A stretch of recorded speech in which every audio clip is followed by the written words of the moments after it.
2022년, 2023년 이 사람들의 이 늘어난 것 중에 하나가 이 코로나 시기 중에서 계속적으로 영상 보고 또 TV 보면서 TV 시청률 또 특히 드라마 시청률이 엄청 늘었습니다. 그래서 드라마 우리가 천국이라고 할 정도로 각종 드라마 수목 월화 그다음에 금토 또한 일요일 드라마가들이 이루어지고 하루에 마음만 먹으면은 저녁 시간을 아예 드라마만 보고 끝날 수도 있을 정도입니다. 그런데 지난 한 해 우리가 한번 생각을 해보면 우리나라에서 방영된 드라마 중에 가장 사람들의 이목을 끌었던 드라마는 어떤 주제를 다뤘을까? 바로 다음 이건데요. 여러분 보시다시피 다 이거 법정 드라마입니다.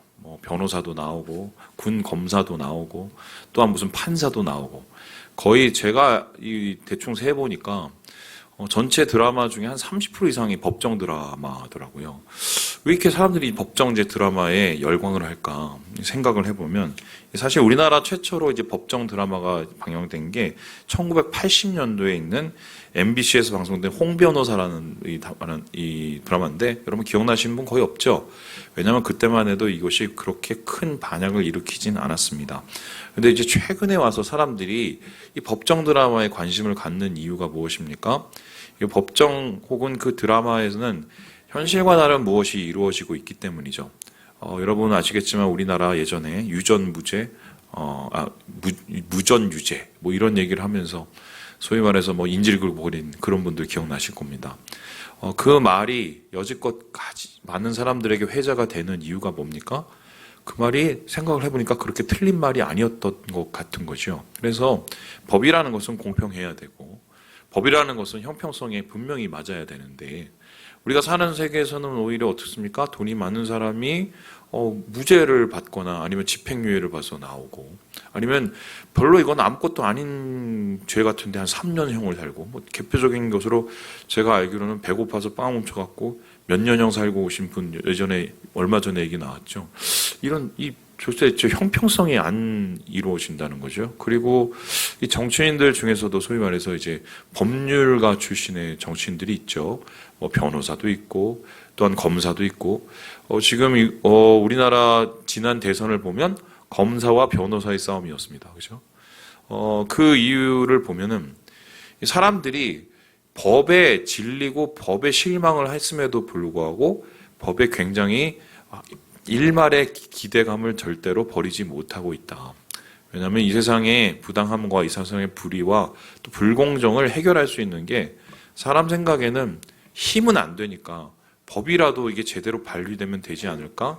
그러나 어쩌면 이 형평성, 정의에 대한 갈망이 바로 이러한 드라마 속에 남겨져 있다는 것입니다. 이 보면은 작년에 제일 인기 많이 끄는 드라마가 이 우영우라는 이 변호사죠. 이 변호사 얘기를 보면 이 사람은 사실 자폐 장애인이고요. 근데 이 장애인이 어떻습니까? 사람들에게 있어서 멸시를 받고 천대를 받을 수 있는 사람이지만 그 사람의 온전한 법적인 지식을 가지고 어떻게 해요? 가난한 사람, 힘이 없는 사람 또는 이 법적인 이 테두리 안에 들어있지 않은 사람들을 변호해서 정의를 세우고 뭔가 드라마를 만드는 일들이 이렇게 나타나죠. 사람들이 여기에 이제 열광을 한 이유가 그래도 뭔가 이 법 속에서 뭔가를 정의를 찾고 싶으려는 그런 마음에서 그런 것이 아닌가. 저는 그렇게 생각이 되는데요. 어쨌든 이 권선징악 이러한 것을 간절히 바라는 우리의 마음이 있을 것입니다. 제가 왜 오늘 이 말씀을 드리냐면은 오늘 이 말씀은 그냥 지나칠 수 있는 말씀입니다. 이스라엘 백성 또 죄졌구나. 또 모세는 또 기도했구나. 하나님이 또 그냥 사해 주셨지 이렇게 지나갈 수 있는 말씀이에요. 그리고 실제적으로 이 출애굽기 32장에 보면 거의 똑같은 이 컨트롤 C, 컨트롤 V 하는 판박이와 같은 이 이야기가 있죠. 금송아지 사건 때도 똑같이 멸절당할 뻔했는데 모세가 기도해서 하나님이 사해 주셨다. 그러니까 또 그렇고 그런 얘기처럼 들릴 수 있는데 사실 오늘 이 말씀을 자세히 들어보면 이게 어떤 이야기가 되냐면요. 하늘 법정 이야기예요. 그러니까 세상의 법정이 아니라 하늘의 법정 이야기입니다. 그런데 하늘의 법정이 왜 중요하냐? 이 로마서에서 이 바울이 이렇게 얘기를 하는데요. 우리 같이 한번 읽어보도록 하죠. 시작. 내가 어찌하여 내 형제를 비판하느냐? 어찌하여 내 형제를 업신여기느냐. 우리가 다 하나님의 심판대 앞에 서리라. 세상 심판대, 세상의 법정은 때로는 형평성도 틀리고 불공정할 때가 많이 있습니다. 하지만 그럼에도 불구하고 우리가 생을 살아가면서 우리가 공평과 정의에 대한, 공의에 대한 소망을 끊이지 않는 이유가 뭡니까? 결과적으로 최종적인 법정, 바로 하늘의 법정은 하나님께서 이루시고 이 법정은 참되고 정의롭고 온전하신 것이기 때문이다. 그래서 우리가 이 세상을 살아가는 이유는 무엇입니까? 이 세상 속에서 신앙으로 살아가는 이유, 바르게 살려는 이유, 바로 하나님께서 우리를 최종적으로 세우실 그 심판대 앞에 내가 어떤 모습이냐에 대한 그 문제를 가지기 때문에 우리가 삶 속에서 뭔가 하나님 뜻을 이루려고 하는 것이죠. 그래서 오늘 이 말씀을 잘 살펴보면요, 하늘의 법정은 도대체 어떻게 이루어지고 있는가? 하나님이 분명히 판사하실 거고요. 그리고 여기서 죄인은 누굽니까? 이스라엘 백성, 우리라고 할 수 있겠죠. 그리고 여기서 중재하고 중간에서 변호하는 사람이 있습니다. 누구예요? 모세입니다. 그러니까 지금 이거는 뭐냐? 판사 하나님, 모세 변호사, 그리고 죄인, 피고는 우리. 이런 세 인물과 등장인물을 가진 일종의 법정 드라마다. 그럼 이 하늘의 법정은 도대체 어떻게 이루어지는지를 자세히 보면 이를 통해서 우리가 깨닫게 되는 몇 가지 굉장히 중요한 것이 있어요. 우리 같이 한번 11절의 말씀을 같이 읽어보겠습니다. 시작! 여호와께서 모세에게 이르시되 이 백성이 어느 때까지 나를 멸시하겠느냐. 내가 그들 중에 많은 이적을 행하였으나 어느 때까지 나를 믿지 않겠느냐.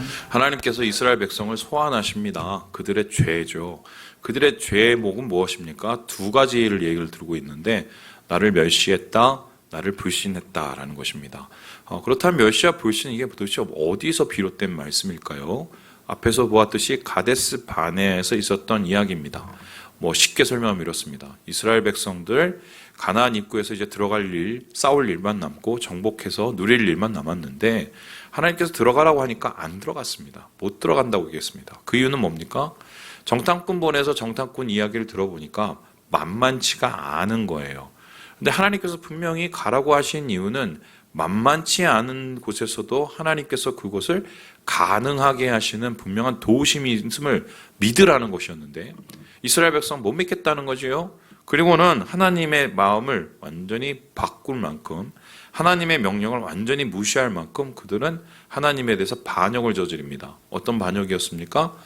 우리 못 가겠다. 우리 그리고 모세도 못 믿겠다. 새로 지도자 세워서 나 애국 가련다. 이러면서 아주 구체적으로 주님께 거스르기 시작을 합니다. 그래서 여기 이 말씀 중에 특별히 제목 중에 우리가 걸리는 단어가 바로 이 단어인데요. 보여주시죠. 나아치라는 단어예요. 이게 멸시하다라고 번역이 됐지만 정확하게 표현하면 경멸하다, 업신여기다. 하나님은 위대하신 분, 하나님은 우리가 비교할 수 없을 만큼 높은 분인데 하나님에 대한 단순한 거부와 거기서 끝난 것이 아니라 주님을 경멸하고 업신여겼기 때문에 하나님은 이들의 마음의 악함을 보시고 도대체 그대로 놔둘 수가 없었던 것이죠. 여러분 오늘 새벽 그 말씀 한번 보셨나요? 하나님께서 이 죄에 대한 얘기를 합니다. 죄를 어떻게 속하여야 되는지 얘기를 하고 계세요. 그런데 우리가 짓는 죄 중에는 두 가지 종류의 죄가 있습니다. 첫 번째 죄는 뭐냐면 하나님이 죄를 사해 줄 수 있는 죄예요. 그리고 두 번째는 뭐냐면 하나님이 도무지 사해 줄 수 없는 죄입니다. 이 15장에서는 이걸 어떻게 얘기하냐면 하나님은 어떤 죄를 사해 줄 수 있냐? 우리가 부지 중에 지은 죄를 사해 줄 수 있다고 얘기합니다. 이 부지 중에 짓는 죄라는 것은 모르고 짓는 죄고 정확하게 표현하면 약해서 짓는 겁니다. 내가 하나님대로 살기는 원하는데 내 이 자아가 약해서 내가 그렇게 하려고 하다가 몸부림치다가 안 되는 그런 죄를 하나님께서는 용서해 주시고 다시 기회를 주세요. 그런데 하나님께서 도대체 우리의 죄를 사하실 수 없는 그것이 있는데 그건 뭐냐면 고의로 지은 죄입니다. 고의는 알고도 일부러 지은 겁니다. 그런데 그럼 알고도 일부러 짓는 이유가 무엇입니까? 악해서 그런 거예요. 그래서 하나님께서는 절대로 악한 죄를 돌이키시고 하나님께서는 악한 죄를 사해 주실 수가 없어요. 왜입니까? 마음이 글러먹었기 때문이에요. 약하면 찔려요. 찔리면 회개합니다. 그런데 악하면 어떻게 합니까? 안 찔려요. 안 찔리면 회개를 안 합니다. 그럼 하나님께서 그 기도를 들어주실 수가 없는 거예요. 지금 이스라엘 백성의 멸시가 바로 이 악함에서 비롯되는 거죠. 하나님께서 광야에서 수많은 기적을 보여주시고 이스라엘에 대한 하나님의 보호를 나타내셨음에도 불구하고 이스라엘 백성은 고의적으로 악한 마음을 가지고 하나님의 말씀을 믿지도 듣지도 않고 그에 반하는 행동을 하였다. 그래서 하나님께서는 이러한 죄목을 고발하시면서 이들에 대한 이 처분을 구형을 한 거예요. 구형을. 그 구형이 무엇입니까? 우리 함께 12절의 말씀을 같이 한번 읽어보겠습니다. 시작. 내가 전염병으로 그들을 쳐서 멸하고 내게 그들보다 크고 강한 나라를 이루게 하리라. 뭐예요? 뭐죠? 구형이 사형. 자, 너희는 나를 멸시했어. 나를 불신했어. 악해. 그러니까 어떻게 해요? 내가 생각할 때 너는 구형이 너는 이거 보니까 이거는 사형이야. 이렇게 얘기를 했습니다. 아마 이런 참소에 아마 이제 사탄이 더 거들었을지도 모르겠어요. 그래서 이제는 이 상황이면 어떻게 됩니까? 이스라엘 백성이 어른부터 애들까지 다 죽어야 됩니다. 왜냐하면 하나님에 대한 악한 마음을 품었어요. 우리 생각에는 그럼 어린애들은 무슨 잘못이냐? 어쨌든 그 양육자는 바로 악한 어른이기 때문에 악한 세대에게서 악한 것을 배울 가능성이 크기 때문에 이것은 가능성이 없다고 하나님께서 보셨어요. 그리고는 이제는 여기서 끝내고 모세를 통해서 새롭게 시작하시겠다고 말을 합니다. 근데 재밌는 게 이 말씀이 똑같이 한자도 틀리지 않고 출애굽기 32장에 나옵니다. 금송아지 사건보다 더 심한 사건이 지금 오늘 이 민수기 14장에서 가데스 바네에서 일어났다. 이제 이스라엘 백성은 이렇게 되면요 거의 영락 없이 다 죽는, 광야에서 다 죽는 그러한 최후를 맞게 되었습니다. 자, 그런데 이때 이제 히어로가 등장하죠. 어떻게 합니까? 하나님의 그 처벌 구형, 거기에서 정말 악분인 이스라엘 백성, 이 둘 사이에서 뭔가 변론을 하고 중재를 하는 자가 태어나요. 그게 누굽니까? 바로 모세였어요. 모세는 여기에 대해서 어떻게 하나님께 변론을 시작하느냐, 이렇게 얘기를 하는데요. 우리 함께 13절의 말씀을 같이 한번 읽어보도록 하겠습니다. 시작. 모세가 여호와께 여짜오되 애굽인 중에서 주의 능력으로 이 백성을 인도하여 내셨거늘 그리하시면 그들이 듣고. 일단은 하나님 말씀 맞는데요. 그런데 한번 생각해 보세요. 이러면서 하나님을 설득해 가기 시작합니다. 그래서 이 사람이 이제 변론을 하는데 어떤 것을 변론하느냐? 우리가 보통 사회에서 변론을, 법정에서 변론은 어떻습니까? 이 사람들이 사실은 그렇게까지 안 하려고 그랬고 고의가 없었고 아니면 뭐 그때 술을 먹었고 제정신이 아니었고 뭐 이런 얘기를 합니다. 실제적으로 이 정탐꾼들이 가나안에 들어가서 포도를 갖고 왔죠. 뭐 그거 먹고 잠시 그렇게 히딱가닥 했는지 모르겠지만 뭐 그런 식으로 사회에서는 이제 변론을 합니다. 그런데 하늘 법정의 변론은 좀 달랐어요. 어떻게 보면 적극적으로 인간의 악함을 알기 때문에 인간 자체에 대해서 변론을 하지를 않습니다. 모세가 하나님의 마음을 돌이킬 수 있는 변론은 바로 이건데요. 보여주시죠. 하나님에 대한 이야기를 합니다. 그래서 지금 하나님 말씀 다 맞는데요. 이 백성을 살리셔야 되는 이유가 있습니다. 라고 얘기를 하면서 하나님 앞에 하나씩 조목조목 이야기를 하기 시작해요. 특별히 모세가 이 변론을 시작하는 것, 이거는 하나님과 인간 사이의 중복이 들어갈 수 있는데 세 가지를 얘기하고 있는데요. 첫 번째는 하나님의 뭐죠? 이름에 대한 이야기를 합니다. 두 번째는 하나님의 말씀에 대한 이야기를 하고, 그리고 하나님이 어떤 일을 해오셨는지 행적에 대한 이야기를 하면서 그러니까 이러시면 안 되죠 라고 하나님을 설득해 가기 시작해요. 자, 그렇다면 뭐 이게 구체적으로 어떤 것인가, 우리 짧게 살펴보면요, 우리 함께 16절의 말씀을 같이 한번 읽어보도록 하겠습니다. 시작. 여호와가 이 백성에게 주기로 맹세한 땅에 인도할 능력이 없었으므로 광야에서 죽였다 하리이다. 이런 겁니다. 하나님 이름이 있고 하나님 명예가 있고 명성이 있는데요, 얘네들 다 끌어내갖고 여기서 다 죽였다고 한번 생각을 해보세요. 그러면은 분명히 얘네들 데리고 나왔을 때 사람들이 다 지켜보고 애굽 사람들 다 봤는데, 그럼 그 사람들이 보고 이스라엘 백성을 욕하겠습니까? 하나님의 이름에 대해서 명예를 훼손하면서 하나님을 욕을 하겠습니까? 이렇게 따지는 거예요. 그러니까 하나님 이스라엘 백성들 보지 마시고 하나님의 자존심과 명예가 있으니까 하나님 이름을 걸고 좀 봐주세요. 이렇게 얘기를 하고 있어요. 두 번째로는 하나님이 하신 말씀에 대한 이야기를 하고 있는데요. 우리 함께 18절의 말씀을 같이 한번 읽어보죠. 시작. 여호와는 노하기를 더디하시고 인자가 많아 죄악과 허물을 사하시나 형벌 받을 자는 결탄코 사하지 아니하시고 아버지의 죄악을 자식에게 갚아 3세대까지 이르게 하리라 하셨나이다. 요 말을 누가 하셨어요? 하나님이 하셨습니다.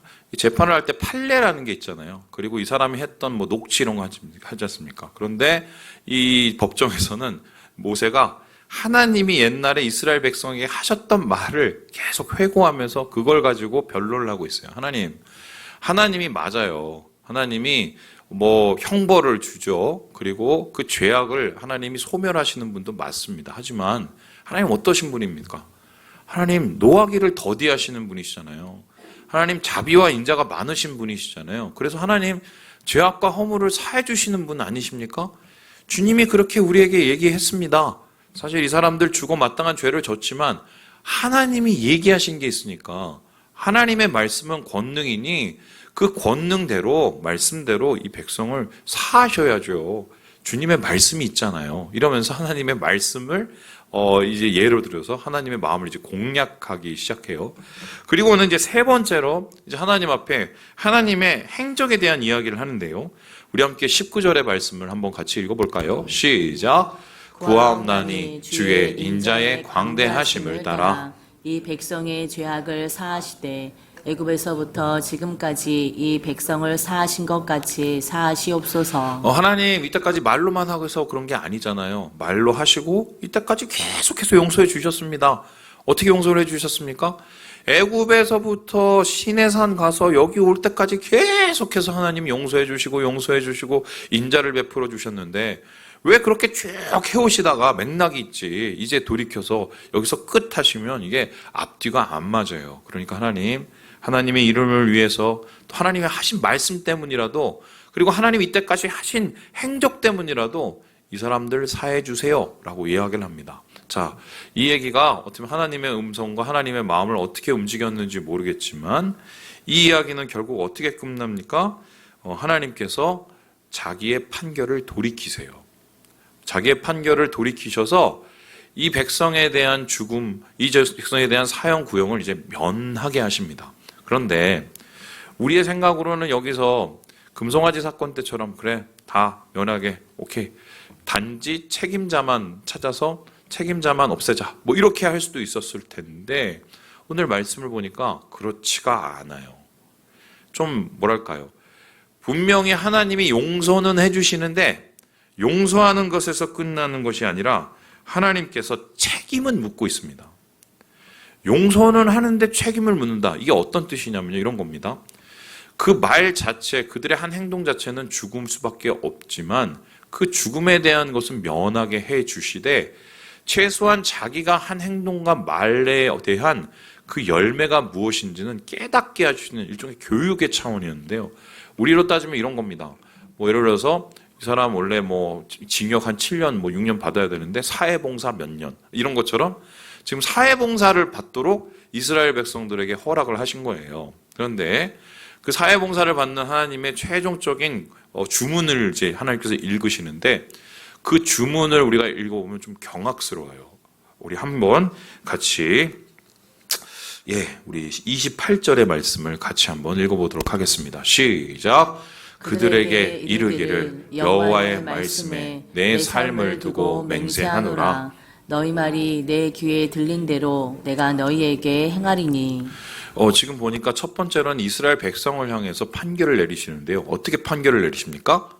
내 귀에 들린 대로. 내 귀에 들렸다는 게 뭡니까? 이스라엘 백성이 뭐라고 그랬어요? 우리 못 들어가요. 우리 광야로 돌아갈래요? 아니요. 우리 애굽으로 갈래요? 우리 어차피 광야에서 다 뒤져요. 이렇게 얘기했단 말입니다. 그래? 내가 그렇게 뱉었지? 내가 그거 들었거든? 그 말대로 그렇게 처분해 주신대요. 그리고 실제적으로 어떻게 합니까? 20세 이상의 모든 이 어른들은 광야에서 싹 다 죽습니다. 40년 동안 광야를 방황하게 하신 이유는 뭐냐면 이들이 죽을 때까지 기다린 거예요. 이들이 왜 40년 동안 광야에서 방황을 하느냐? 원래는 거기서 싹 다 죽어야 되는데 하나님께서 유예 기간을 줘서 광야 동안에 그래도 목숨을 살려주시면서 이들이 자기가 한 말에 대한 것을 책임을 지게 만드신 거예요. 그래서요, 좀 이것을 보고 좀 소름이 전 돋았습니다. 하나님이 용서하시는 분이고 자비와 사랑이 많으신 분이지만 최소한 하나님께서는 공의로우신 분이고 우리를 온전하게 만드시기 원하시는 분이시기 때문에 보응은 하세요. 그 보응이라는 건 무엇입니까? 우리를 온전하게 해서 가르치시는 것인데요.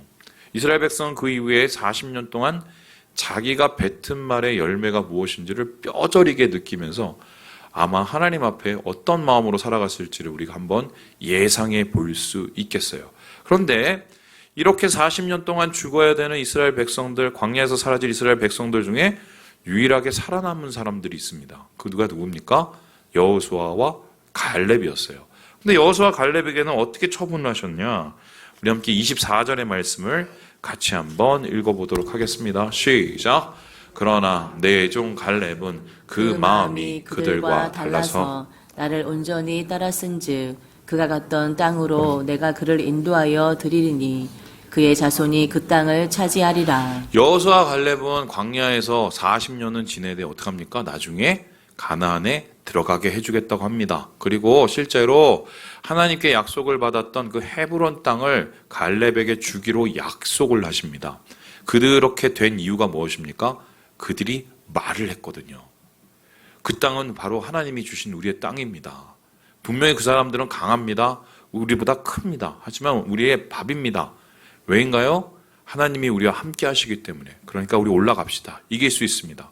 자기의 말로 그렇게 고백을 했어요. 그 고백 때문에 이스라엘 백성들이 돌을 들어서 이 갈렙과 여호수아를 치려고 했거든요. 그런데 중요한 건 하나님께서 모든 사람이 돌을 들어서 치려 하는 그 말을 들으셨어요. 듣고 그들의 말에 담긴 믿음대로 해주셨습니다. 이스라엘 백성의 말 속에 있는 그 악과 불신대로 하나님께서 처분하셨을 뿐만 아니라 갈렙과 여호수아의 마음에 있는 신앙, 하나님에 대한 신뢰, 그 말을 들으시고 그 말대로 그 땅을 차지하게 하나님께서 허락을 해 주십니다. 여기까지가 이제 구체적인 이 주문 내용이고요. 그리고 하나님께서 이 모든 것이 왜 이렇게 되었는지를 전멸이 아니라 오히려 보응 쪽으로 택하신지 그 이유를 설명하고 계시는데요. 우리 함께 20절의 말씀을 같이 한번 읽어보도록 하겠습니다. 시작! 여호와께서 이르시되 내가 내 말대로 사하노라. 결국은 누구 말 때문에 이렇게 됐다고요? 모세 말 때문에 이렇게 됐어요. 모세가 하나님 앞에 하나님 용서해 주십시오. 긍휼히 여겨주세요. 이스라엘 백성들은 다 죽는 얘기하고 남 헐뜯는 얘기하고 그리고 돌 들어서 죽일 생각만 하고 한마디로 자기에 대한 무한한 자기애 때문에 다른 사람을 돌아보지 않고 공동체를 파괴하는 말만 했습니다. 우리 주변에도 사실 알게 모르게 그런 일들이 많이 벌어지죠. 이분의 말을 듣다 보면은 어느 말인가 꽂혀서 무슨 말인지 모르겠는데 집에 가면 굉장히 마음이 어려워지고 힘들어지고 도대체 절망이 오고 이럴 때가 있습니다. 그 말 속에 있는 그 마음 속에 있는 그 무엇이 우리 마음에 영향을 주기 때문인데요. 바로 그러한 영향 때문에 이스라엘 전체의 공동체가 죽을 뻔한 위기까지 이르러지 않았습니까? 그 불평과 원망의 말이죠. 그런데 하나님께서 그 불평과 원망의 말을 돌이키시고 그들에게 전멸과 사망으로부터 벗어나게 하신 이유는 모세의 말 한마디 때문이었어요. 살리려는 그 말 한마디, 주님의 긍휼을 간절히 구하는 그 말 한마디, 그 말 한마디가 100만 명, 200만 명이 쏟아놓는 불평과 원망의 벌보다 훨씬 더 크게 들리셨기 때문입니다. 왜입니까? 그 모세의 말 속에서는 바로 하나님의 마음이 있었기 때문이에요. 여러분, 그렇다면 기도는 뭘까요? 우리가 누군가를 위해서 중보를 합니다. 누군가를 위해서 우리가 기도하고 엎드립니다. 기도라는 것은 도대체 무엇인가? 그분이 어떤 기도 제목을 내요. 우리 자식들 잘 돼야 되고, 저 건강 나아져야 되고, 어떻게 되고, 막 얘기를 합니다. 저도 그 얘기를 들으면은, 들었으니까 기도를 하죠. 하나님, 어느 집사님이, 어느 권사님이, 어느 우리 성도님이 이렇게 저렇게 해서 이게 뭐 필요하답니다. 그래서 하나님 앞에 막 기도를 하다 보면은, 기도를 멈추게 돼요. 이게 정말 하나님이 원하시는 기도일까? 하나님이 원하시는 이게 기도일까? 정말 이분의 삶에서 이게 정말 그렇게 중요한 걸까? 이렇게 생각을 하면서 제 기도가 바뀝니다. 어떻게 바뀌냐면, 하나님, 이분에 향한 하나님의 마음은 뭡니까?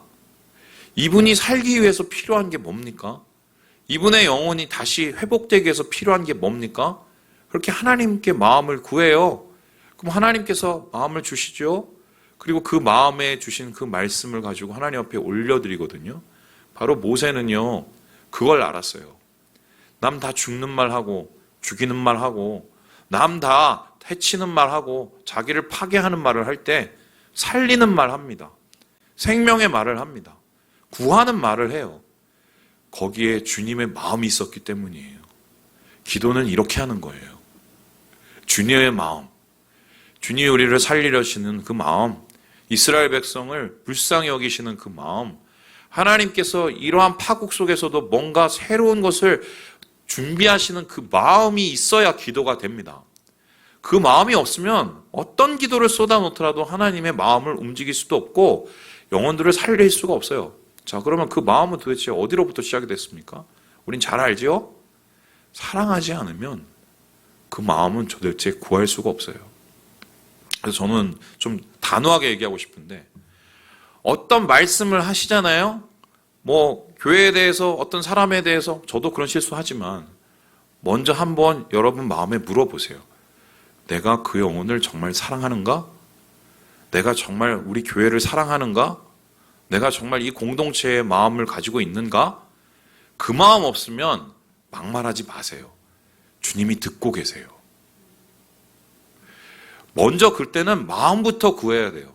주님, 주님의 마음으로, 주님의 사랑으로 기도할 수 있도록, 우리 가족 위해서, 공동체 위해서, 또한 하나님 내 영혼을 위해서.